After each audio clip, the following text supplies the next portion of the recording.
Hello, everyone. Happy New Year to you. 2022 hasn't started out in the way that I wanted it to for myself, for our family. So on Monday, I tested positive for COVID, and Penny has just tested positive today as well. So that's disappointing and not very nice.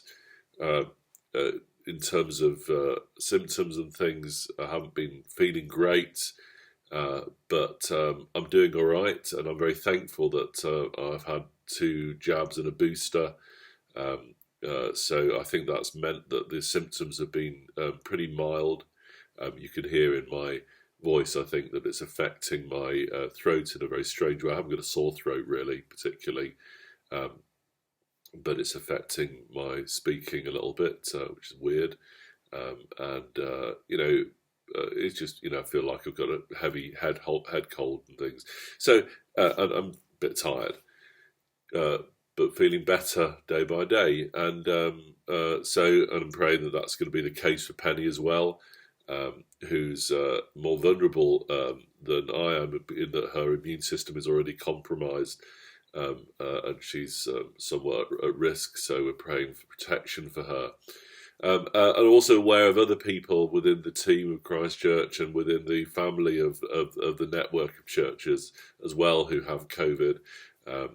Tony and Emma Miles have both got it, and that's of course affected the way that we function in some areas.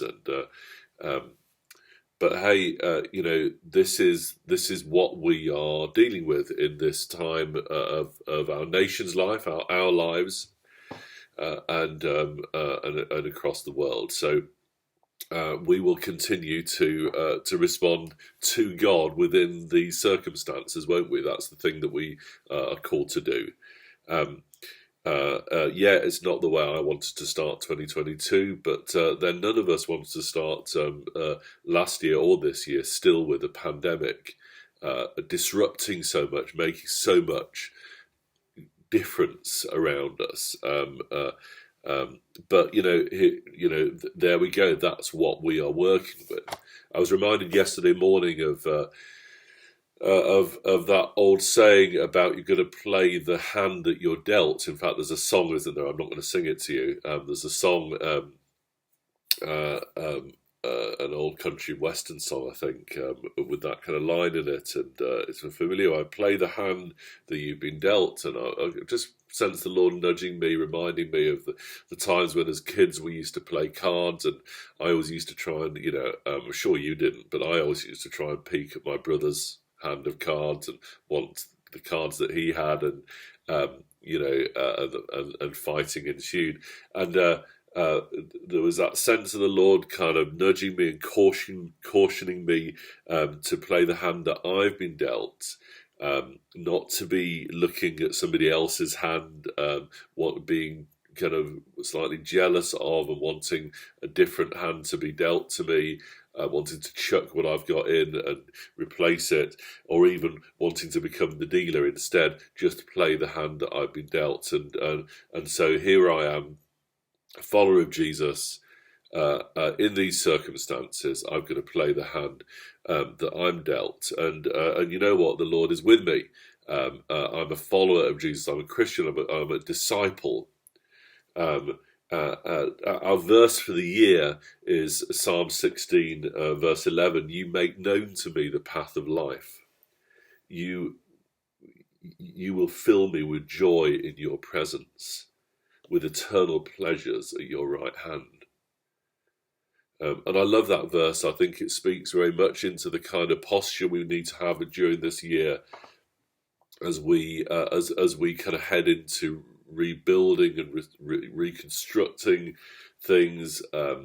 This is the Lord who makes known to us the path of life, and so He will continue to do that, and we need to continue to trust Him for that.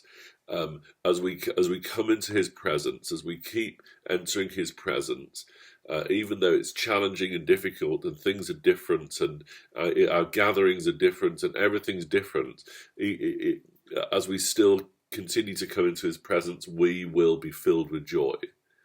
And we have a future hope, the future hope of eternal pleasures at his right hand. We have a hope that sustains us at this time. So I want to encourage you to remember that verse, especially, you make known to me the path of life. The Lord is going to make known to us his paths through these times. And that's his promise to us, and we can trust him for it. So there'll be I'll do a practical update over the next couple of days of various things. That I just want to finish on reminding you, if you're able to come, I mean, obviously I'm in isolation, I can't, but we're gathering for worship and prayer in Christchurch this evening at 7. So do come along to that, to give yourselves in the first few weeks of the new year to worship and prayer is a really good thing. Happy New Year to you all.